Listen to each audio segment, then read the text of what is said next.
Bismillahirrahmanirrahim. Assalamualaikum warahmatullahi wabarakatuh. Yang terhormat Bapak Dedi Nurjamil, DRS MPD, selaku dosen pengampu mata kuliah seminar pendidikan matematika, serta teman-teman sekelas yang saya banggakan. Puji syukur marilah kita panjatkan kehadirat Allah Subhanahu wa Ta'ala atas rahmat berupa kesehatan dan sholawat serta salam semoga tetap tercurah limpahkan kepada Nabi besar kita, yakni Nabi Muhammad Sallallahu Alaihi Wasallam. Di sini saya akan memperkenalkan diri terlebih dahulu. Perkenalkan, nama saya Ratna Ningsih, NPM 172151065. Di sini saya akan mempresentasikan makalah saya yang berjudul Kemampuan Pemahaman Konsep Matematis Ditinjau dari Rasa Ingin Tahu Siswa.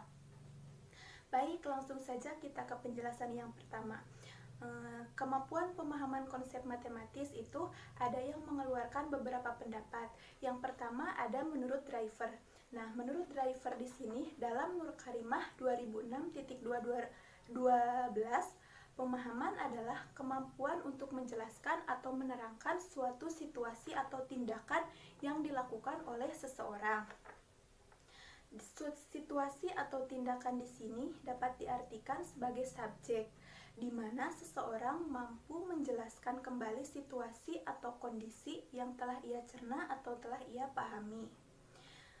Nah, tindakan itu sendiri adalah suatu pekerjaan yang akan dipahami oleh seseorang, yang nantinya akan dijelaskan oleh seseorang tersebut.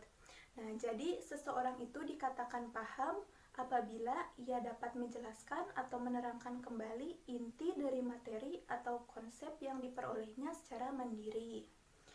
Pemahaman juga adalah salah satu hal penting dalam suatu pembelajaran.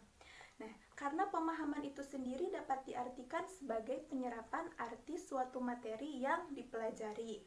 Jadi, untuk memahami suatu objek secara mendalam, seseorang harus mengetahui objek itu sendiri, hubungannya dengan objek lain yang sejenis, atau hubungannya dengan objek lain dalam teori lainnya. Seperti itu. Yang kedua, ada pendapat menurut Sadidah.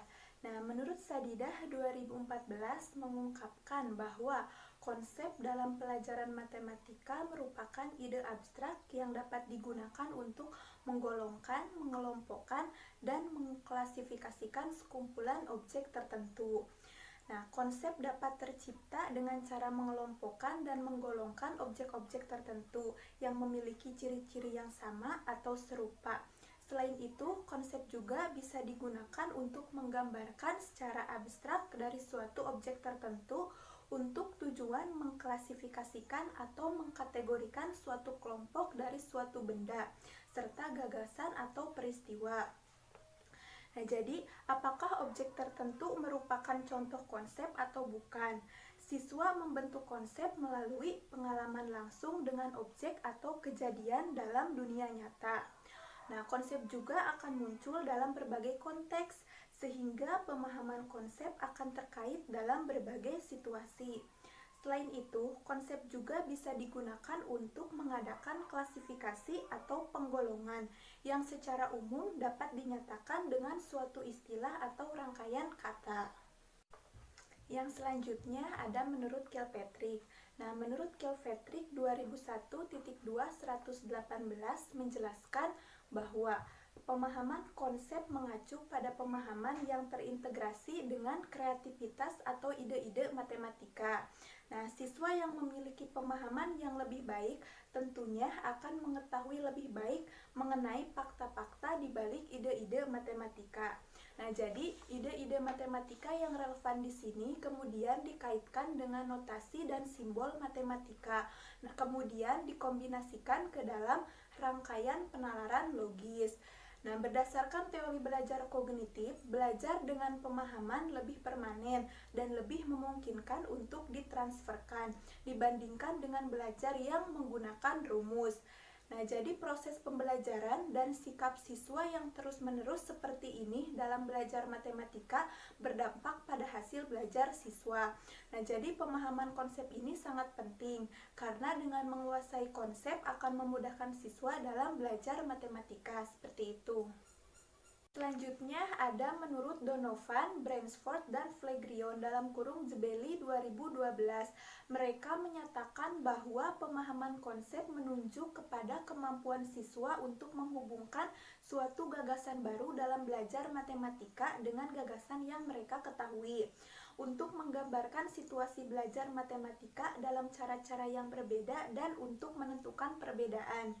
Nah, jadi belajar matematika dengan pemahaman yang mendalam dan bermakna akan membawa siswa merasakan manfaat matematika dalam kehidupan sehari-hari. Nah, pemahaman konsep merupakan tipe hasil belajar yang lebih tinggi daripada pengetahuan. Misalnya, dapat menjelaskan dengan susunan kalimatnya sendiri dari sesuatu yang dibaca atau didengarnya. Kemudian, dapat memberikan contoh lain dari yang telah dicontohkan atau menggunakan petunjuk penerapan pada kasus lain. Seperti itu. Nah, selanjutnya ada menurut Wardani 2008. Nah, menurut Wardani 2008, pemahaman konsep merupakan penjelasan tentang keterkaitan antar konsep yang satu dengan konsep yang lainnya dan mengaplikasikan konsep atau algoritma secara luas dan tepat dalam pemecahan masalah. Nah, keterkaitan antar konsep di sini adalah hubungan antara konsep yang satu dengan konsep yang lainnya. Kemudian, masing-masing konsep tersebut diaplikasikan sesuai dengan masalah yang berhubungan dengan konsep tersebut.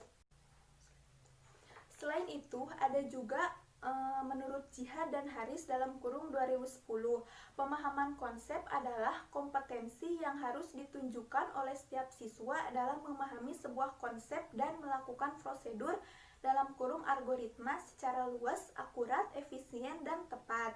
Nah, jadi pengetahuan konsep yang kuat akan memberikan kemudahan dalam meningkatkan pengetahuan prosedural matematika siswa. Nah, jadi setelah proses pembelajaran, siswa diharapkan dapat memahami suatu konsep matematika sehingga dapat menggunakan kemampuan tersebut dalam menghadapi masalah-masalah matematika. Nah, jadi dapat dikatakan bahwa pemahaman konsep merupakan bagian yang paling penting dalam pembelajaran matematika. Selain itu juga, mata pelajaran matematika menekankan pada konsep. Jadi artinya dalam mempelajari matematika itu, siswa harus memahami konsep matematika terlebih dahulu agar dapat menyelesaikan soal-soal dan mampu mengaplikasikan pembelajaran tersebut dalam dunia nyata. Nah, selain itu, matematika merupakan pelajaran yang memerlukan pemusatan pemikiran untuk mengingat dan mengenal kembali materi yang dipelajari, sehingga siswa harus mampu menguasai konsep-konsep dari materi tersebut. Seperti itu. Nah, menurut Ompu Sunggu 2014.294 berpendapat bahwa pengertian pemahaman konsep matematis yaitu sebagai proses atau perjalanan dan tujuan dari suatu pembelajaran matematika. Pemahaman konsep matematis sebagai proses berarti pemahaman matematis adalah suatu proses pengamatan kognisi yang tak langsung dalam menyerap pengertian dari konsep atau teori yang akan dipahami. Nah, mempertunjukkan kemampuannya dalam menerapkan konsep atau teori tersebut pada situasi yang lain. Nah, kemampuan pemahaman konsep matematis adalah salah satu tujuan penting dalam pembelajaran matematika.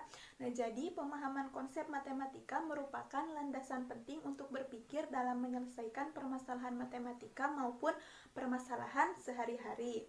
Nah, dengan pemahaman konsep matematika yang baik, siswa akan mudah mengingat, menggunakan, dan menyusun kembali suatu konsep yang telah dipelajari, serta dapat menyelesaikan berbagai variasi soal matematika. Nah, jadi berdasarkan beberapa pendapat dari para ahli yang telah dipaparkan oleh saya tadi, melalui analisis sintesis dapat disimpulkan bahwa kemampuan pemahaman konsep matematis adalah suatu kemampuan dalam mengungkapkan kembali ide abstrak untuk mengklasifikasikan atau mengelompokkan objek atau kejadian yang merupakan contoh dan bukan contoh dari ide tersebut, mengetahui syarat-syarat dan prosedur dari ide tersebut, terus menyajikan ide tersebut dalam berbagai representasi matematis dan mengaplikasikan dalam pemecahan masalah. Seperti itu. Menurut Trus Effendi, dalam kurung Ompus Sungguh 2014-95 ada 3 macam pemahaman, yaitu pengubahan atau translasi, terus pemberian arti, dan pembuatan ekstrapolasi dalam kurung ekstravolation. Nah, lebih lanjut lagi, Ompus Sungguh mengungkapkan bahwa dalam pembelajaran matematika, pemahaman translasi ini berkaitan dengan kemampuan siswa dalam memodelkan atau mempresentasikan, kemudian menerjemahkan kalimat dalam soal ke dalam bentuk lain. Pemahaman interpretasi berkaitan dengan kemampuan siswa dalam menentukan konsep yang tepat untuk digunakan dalam menyelesaikan permasalahan yang dihadapi. Nah, pemahaman ekstrapolasi berkaitan dengan kemampuan siswa menerapkan konsep dalam perhitungan matematika untuk menyelesaikan soal atau masalah. Adapun indikator-indikator pemahaman konsep, yang pertama ada menurut Wardani. Nah, menurut Wardani 2008, yaitu yang pertama ada menyatakan ulang konsep. Kemampuan menyatakan ulang sebuah konsep adalah kemampuan siswa untuk mengungkapkan kembali apa yang telah dikomunikasikan kepadanya. Yang kedua ada mengklasifikasikan objek menurut sifat tertentu sesuai dengan konsepnya. Nah, kemampuan mengklasifikasikan objek menurut sifat-sifat tertentu sesuai dengan konsepnya adalah kemampuan siswa mengelompokkan suatu objek menurut jenisnya berdasarkan sifat-sifat yang terdapat dalam materi. Nah, yang ketiga ada memberi contoh dan bukan contoh dari suatu konsep. Di sini, kemampuan memberi contoh dan bukan contoh adalah kemampuan siswa untuk dapat membedakan contoh dan bukan contoh dari suatu materi. Nah, yang selanjutnya ada menyajikan konsep dalam berbagai bentuk representasi matematis. Nah, kemampuan menyajikan konsep dalam berbagai bentuk representasi matematis adalah kemampuan siswa memaparkan konsep secara berurutan yang bersifat matematis. Nah, yang kelima, mengembangkan syarat perlu atau syarat cukup dari suatu konsep. Nah, kemampuan mengembangkan syarat perlu atau syarat cukup dari suatu konsep adalah kemampuan siswa mengkaji mana syarat perlu dan mana syarat cukup yang terkait dalam suatu konsep materi. Yang keenam ada menggunakan dan memanfaatkan serta memilih prosedur atau operasi tertentu. Nah, di sini kemampuan menggunakan, memanfaatkan, dan memilih prosedur tertentu adalah kemampuan siswa menyelesaikan soal dengan tepat sesuai dengan prosedurnya. Nah, yang terakhir ada mengaplikasikan konsep atau algoritma pada pemecahan masalah.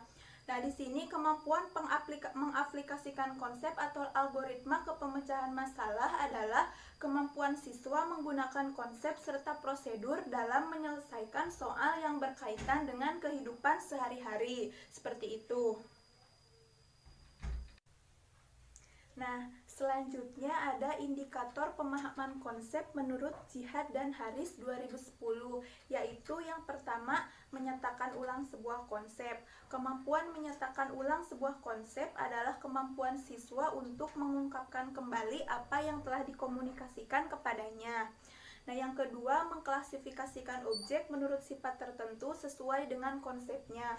Kemampuan mengklasifikasikan objek menurut sifat-sifat tertentu sesuai dengan konsepnya adalah kemampuan siswa mengelompokkan suatu objek menurut jenisnya berdasarkan sifat-sifat yang terdapat dalam materi tersebut. Yang ketiga, memberi contoh dan bukan contoh dari suatu konsep. Nah, memberi contoh dan bukan contoh dari suatu konsep di sini adalah kemampuan siswa untuk dapat membedakan contoh dan bukan contoh dari suatu materi. Nah, yang keempat, menyajikan konsep dalam berbagai bentuk representasi matematis.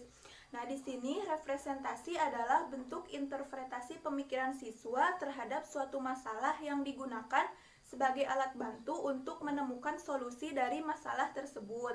Nah, bentuk interpretasi ini dapat berupa kata-kata, tulisan, gambar, tabel, grafik, benda konkret, simbol matematika, dan lain sebagainya. Nah, sehingga menyajikan konsep dalam berbagai macam bentuk presentasi matematika dapat diartikan sebagai kemampuan yang dimiliki siswa untuk menyajikan konsep dalam berbagai bentuk interpretasi hasil pemikiran siswa itu sendiri. Nah, selanjutnya yang kelima, mengembangkan syarat perlu atau syarat cukup dari suatu konsep. Di sini, kemampuan mengembangkan syarat perlu atau syarat cukup dari suatu konsep adalah kemampuan siswa mengkaji mana syarat perlu dan mana syarat cukup yang terkait dalam suatu konsep materi. Nah, yang keenam, menggunakan, memanfaatkan, dan memilih prosedur tertentu. Nah, di sini kemampuan menggunakan, memanfaatkan, dan memilih prosedur tertentu ini adalah kemampuan siswa menyelesaikan soal dengan tepat sesuai dengan prosedurnya. Nah, yang terakhir, mengaplikasikan konsep atau algoritma ke pemecahan masalah. Di sini, kemampuan pengaplikasian konsep atau algoritma pada pemecahan masalah adalah kemampuan siswa menggunakan konsep serta prosedur dalam menyelesaikan soal yang berkaitan dengan kehidupan sehari-hari. Seperti itu. Nah, berdasarkan pendapat dari beberapa ahli di atas, maka dalam makalah ini saya mengambil indikator pemahaman konsep matematis, yaitu yang pertama adalah menyatakan ulang sebuah konsep. Di sini saya mengartikan bahwa menyatakan ulang sebuah konsep adalah kemampuan siswa untuk mengungkapkan kembali baik lisan maupun tulisan mengenai materi yang telah dikomunikasikan kepadanya. Nah, di sini saya mengambil contoh dari menyatakan ulang sebuah konsep. Nah, contoh soalnya adalah apa yang kamu ketahui tentang sistem persamaan linear dua variabel atau bisa disebut juga dengan SPLDP. Nah, kemudian indikator yang kedua adalah mengklasifikasikan objek menurut sifat tertentu sesuai dengan konsepnya.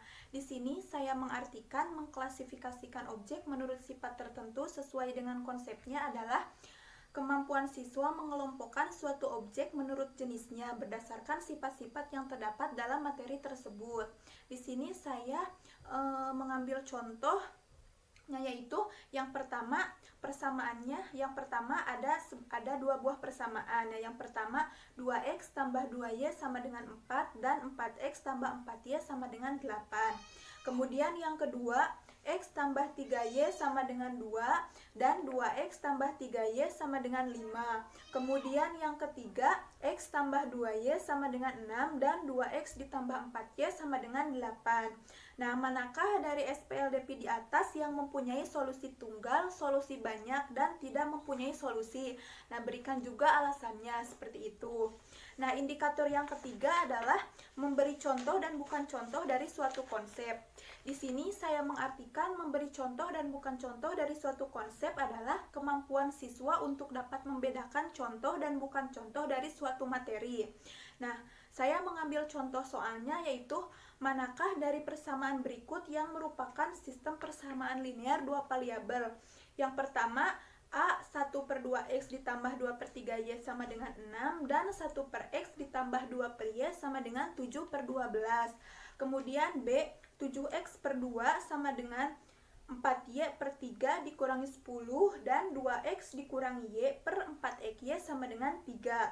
Terus yang C 1/2x ditambah 1/4y sama dengan 6 dan 2/3x ditambah 3/4y sama dengan 8. Seperti itu.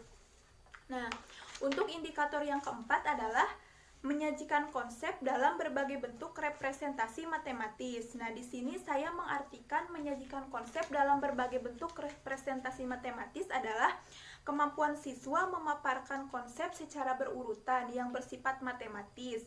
Nah, misalnya pada saat siswa diberi permasalahan, siswa mampu menyajikan permasalahan tersebut dalam bentuk tabel, grafik, diagram, model matematika, atau dalam bentuk yang lainnya seperti itu. Nah, di sini saya mengambil contoh soalnya adalah harga 3 baju dan 2 kaos adalah 280.000. Sedangkan harga 1 baju dan 3 kaos adalah Rp 210.000. Nah, berapakah jumlah harga 6 baju dan 6 kaos? Nah, seperti itu. Nah, terus Indikator yang kelima adalah mengembangkan syarat perlu atau syarat cukup dari suatu konsep. Di sini saya mengartikan mengembangkan syarat perlu atau syarat cukup dari suatu konsep adalah kemampuan siswa mengkaji mana syarat perlu dan mana syarat cukup yang terkait dalam suatu konsep materi. Nah, di sini saya mengambil contoh soalnya adalah, nah, jika diketahui 3 persamaan, persamaan yang ke-1 adalah X ditambah 2Y sama dengan 8, terus persamaan yang kedua 2X ditambah 3Y sama dengan 10, dan persamaan yang ketiga adalah 4X tambah Y sama dengan 8. Nah, pertanyaannya adalah apakah titik potong dari persamaan-persamaan tersebut ada 3? Jelaskan, seperti itu. Nah, dan yang keenam ada indikatornya, yaitu menggunakan dan memanfaatkan serta memilih prosedur atau operasi tertentu. Di sini saya mengartikan menggunakan dan memanfaatkan serta memilih prosedur atau operasi tertentu adalah kemampuan siswa menyelesaikan soal dengan tepat sesuai dengan prosedurnya. Nah, di sini saya mengambil contoh soalnya, yaitu tentukan penyelesaian dari sistem persamaan 2P ditambah 3Q sama dengan 12 dan 4P dikurangi 7Q sama dengan negatif 2. Nah, kemudian indikator yang ketujuh adalah mengaplikasikan konsep atau algoritma pada pemecahan masalah. Nah, di sini saya mengartikan mengaplikasikan konsep atau algoritma pada pemecahan masalah adalah kemampuan siswa menggunakan konsep serta prosedur dalam menyelesaikan soal yang berkaitan dengan kehidupan sehari-hari, seperti itu. Nah, di sini saya mengambil contoh soalnya adalah harga 3 sabun mandi dan 2 sampo adalah Rp 13.000. Sedangkan harga 4 sabun mandi dan 3 sampo dengan jenis dan merek yang sama adalah Rp 17.500. Nah, tentukan jumlah harga untuk 5 sabun mandi dan 2 sampo. Seperti itu. Baik, selanjutnya ada penjelasan tentang rasa ingin tahu. Nah, rasa ingin tahu di sini yang pertama ada pengertian menurut Kemendiknas 2010.25. Nah, menurut Kemendiknas 2010.25 menyatakan bahwa rasa ingin tahu merupakan sikap dan tindakan yang dimiliki oleh setiap individu yang selalu berupaya untuk mengetahui lebih mendalam dan meluas dari suatu yang dipelajarinya, dilihat, dan didengar. Nah, jadi keterkaitan itu ditandai dengan adanya proses berpikir, yakni digunakannya semua panca indera yang kita miliki secara maksimal. Nah, pengaktifannya bisa diawali dengan pengamatan melalui mata atau mendengar informasi dari orang lain. Nah, selain itu, rasa ingin tahu juga biasanya berkembang apabila melihat keadaan diri sendiri atau keadaan sekeliling yang menarik, seperti itu. Nah, yang selanjutnya ada rasa ingin tahu menurut Samani dan kawan-kawan 2012.2.104. Nah, menurut Samani DKK 2012.2.104, rasa ingin tahu atau curiosity merupakan keinginan untuk menyelidiki guna mencari dan mengetahui hal-hal yang baru dan mencari pemahaman terhadap rahasia alam. Nah, di sini dijelaskan bahwa rasa ingin tahu membuat siswa lebih peka dalam mengamati berbagai fenomena atau kejadian di sekitarnya, serta akan membuka dunia-dunia baru yang menantang dan menarik siswa untuk mempelajarinya lebih mendalam. Nah, hal yang menarik sangat banyak di dunia ini, tetapi seringkali karena rasa ingin tahu yang rendah menyebabkan mereka melewatkan hal-hal yang menarik tersebut untuk dipelajari. Nah, jadi dengan adanya rasa ingin tahu dapat mengatasi rasa bosan siswa untuk belajar. Nah, jika siswa dipenuhi dengan rasa ingin tahu akan sesuatu hal, maka mereka dengan sukarela dan antusias akan mempelajarinya, sehingga menjadikan rasa ingin tahu dalam diri siswa perlu dibangun dan dikembangkan, seperti itu. Selanjutnya ada menurut Suhardi 2014.285. Nah, berpendapat bahwa rasa ingin tahu adalah emosi seseorang yang meluap yang kemudian akan dihubungkan dengan perilaku mengorek secara alamiah seperti eksplorasi, investigasi, dan belajar. Nah, jadi rasa ingin tahu terdapat pada pengalaman manusia dan binatang. Istilah itu juga dapat digunakan untuk menunjukkan perilaku itu sendiri yang disebabkan oleh emosi ingin tahu. Nah, karena emosi ini mewakili kehendak untuk mengetahui hal-hal yang baru.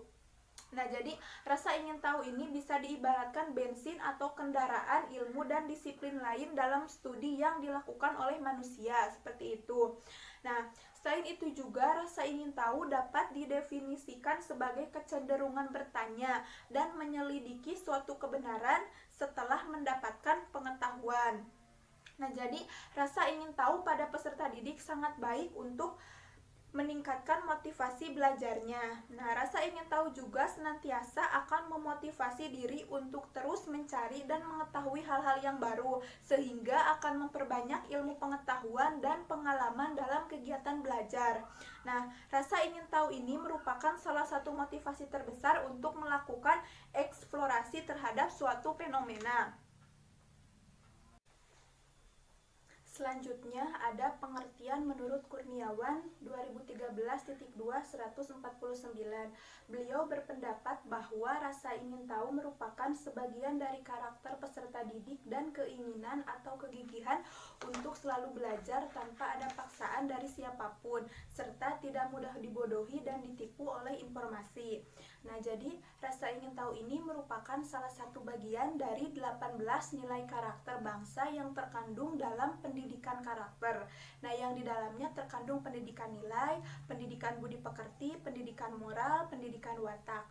Nah, yang bertujuan mengembangkan kemampuan peserta didik untuk memberikan keputusan baik buruk, memelihara apa yang baik, dan mewujudkan kebaikan itu dalam kehidupan sehari-hari dengan sepenuh hati, seperti itu. Nah, berdasarkan beberapa pendapat yang telah saya utarakan tadi yang menurut para ahli, melalui analisis sintesis dapat disimpulkan bahwa rasa ingin tahu adalah sikap yang dimiliki seseorang untuk mengetahui lebih mendalam tentang apa yang dilihat, didengar, dan untuk mendapatkan jawaban atas rasa penasaran yang ada dalam hati mereka. Nah, rasa ingin tahu juga berperan dalam lingkungan sekolah, pada lingkungan kelas, dan pada saat pembelajaran di sekolah. Nah, siswa yang memiliki rasa ingin tahu yang baik akan memiliki pengetahuan dan tidak bosan untuk belajar. Rasa ingin tahu merupakan salah satu sikap dalam proses sains. Gega 1977 dikutip dari Anwar mengemukakan bahwa ada 4 sikap pokok yang harus dikembangkan dalam sains, yaitu yang pertama curiosity, yang kedua inventiveness, yang ketiga critical thinking, yang keempat persistence. Nah, keempat sikap ini sebenarnya tidak dapat dipisahkan antara satu dengan yang lainnya karena saling melengkapi. Nah, sikap ingin tahu atau curiosity ini mendorong akan penemuan sesuatu yang baru atau inventiveness, yang dengan berpikir kritis atau critical thinking akan meneguhkan pendirian atau persisten dan berani untuk berbeda pendapat. Nah, yang selanjutnya ada indikator rasa ingin tahu menurut Kemendiknas 2010. Nah, yang pertama, siswa cenderung bertanya selama pembelajaran jika ada hal yang tidak dipahami. Kemudian, yang kedua, membaca sumber di luar buku teks tentang materi yang terkait dengan materi pembelajaran. Nah, yang ketiga, membaca atau mendiskusikan gejala alam atau pembelajaran yang baru terjadi. Nah, yang keempat, bertanya tentang suatu yang terkait dengan materi pelajaran, tetapi di luar yang dibahas di kelas.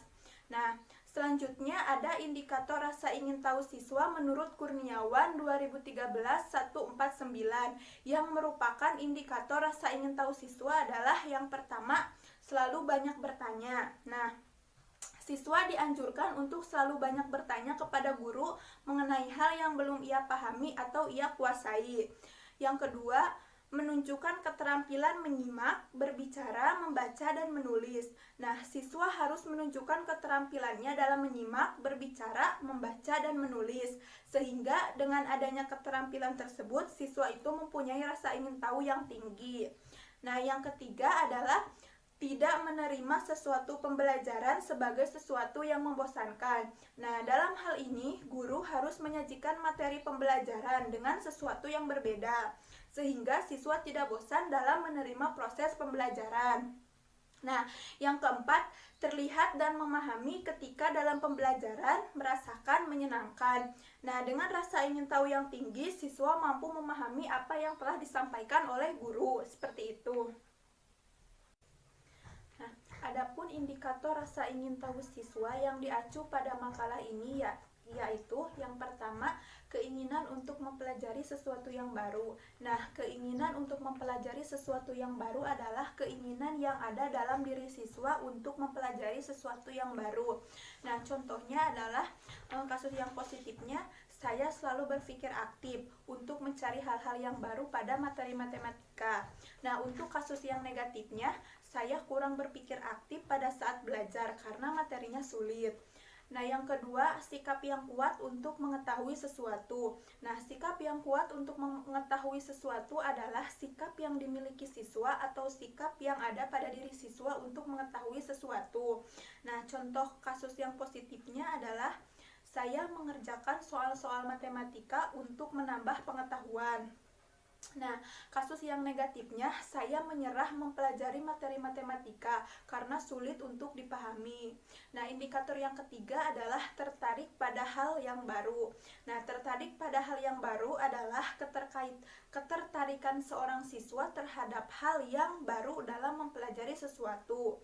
Nah, untuk contoh kasus yang positifnya adalah saya sangat tertarik pada hal baru di bidang matematika, maka saya sering membaca buku matematika. Terus kasus yang negatifnya, saya tidak mencari informasi lebih lanjut karena sudah paham dengan materi yang dijelaskan, seperti itu. Baik, yang selanjutnya ada pembahasan mengenai kemampuan pemahaman konsep matematis ditinjau dari rasa ingin tahu siswa.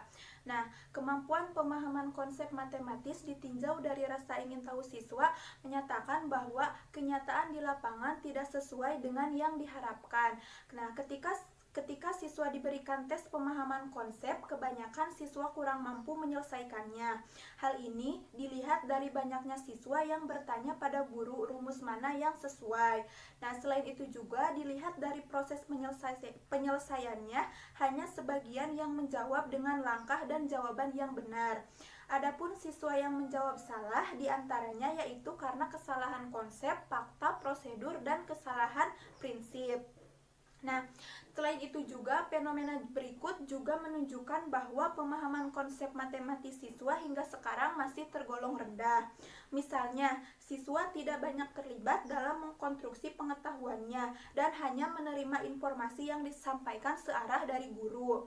Nah, siswa tidak mampu mendefinisikan kembali bahan pelajaran matematika dengan bahasa mereka sendiri, apalagi memaknai matematika dalam bentuk nyata, seperti itu. Nah, selain itu juga siswa masih cenderung menghafal prinsip dan prosedur yang diberikan tanpa memaknainya. Hal ini terlihat ketika siswa diberikan soal yang berbeda dengan contoh soal. Nah, maka siswa mengalami kesulitan untuk menyelesaikan soal tersebut. Nah, dengan adanya pemahaman konsep matematis yang baik, siswa akan mudah mengingat, menggunakan, dan menyusun kembali suatu konsep yang telah dipelajari, serta dapat menyelesaikan berbagai variasi soal matematika. Nah, untuk masalah selanjutnya, yaitu kemampuan pemahaman konsep siswa ditinjau dari rasa ingin tahu dalam pembelajaran matematika. Nah, pembentukan karakter rasa ingin tahu siswa dalam kegiatan pembelajaran juga salah satu hal yang penting. Mengapa? Karena rasa ingin tahu siswa ini tidak bisa dibentuk secara instan, namun memerlukan sebuah proses berulang-ulang hingga menjadi sebuah kebiasaan. Nah, untuk mencapai tujuan tersebut, perlu diciptakan kondisi lingkungan belajar yang dapat membelajarkan siswa, mendorong siswa untuk belajar, dan memberikan kesempatan siswa untuk aktif mengkonstruksi pengetahuan dalam mempelajari konsep dan melatih keterampilan siswa dalam mempraktekkan keterampilan berpikir, analitis, dan memunculkan rasa ingin tahu pada diri siswa sendiri. Nah, rasa ingin tahu ini dapat ditingkatkan dengan menghubungkan pelajaran, salah satunya yaitu dengan mengaitkan materi yang dipelajari dengan kehidupan sehari-hari. Seperti yang diungkapkan oleh Ardianto 2013, bahwa rasa ingin tahu akan membuat siswa menjadi orang yang memiliki pemikir yang aktif, pengamat yang aktif, yang kemudian akan memotivasi diri siswa itu sendiri untuk mempelajari lebih mendalam, sehingga akan memudahkan siswa untuk memahami konsep matematika dan meniadakan rasa bosan untuk terus belajar matematika. Seperti itu. Yang terakhir, saya akan menyampaikan kesimpulan. Nah, kesimpulannya yang pertama ada menurut Kilpatrick 2001.2/118. Nah, menjelaskan bahwa pemahaman konsep mengacu pada pemahaman yang terintegrasi dengan ide-ide matematika. Siswa yang memiliki pemahaman yang lebih baik tentunya akan mengetahui lebih baik mengenai fakta-fakta di balik ide-ide matematika. Nah, yang kedua ada menurut Donovan, Bransford, Flegrion dalam kurung Jebeli 2012. Mereka menyatakan bahwa pemahaman konsep menunjuk kepada kemampuan siswa untuk menghubungkan gagasan baru dalam matematika dengan gagasan yang mereka ketahui. Nah, yang ketiga ada pengertian rasa ingin tahu menurut Kemendiknas 2010.25. Nah, rasa ingin tahu merupakan sikap dan tindakan yang dimiliki oleh setiap individu yang selalu berupaya untuk mengetahui lebih mendalam dan meluas dari sesuatu yang dipelajarinya, dilihat dan didengar.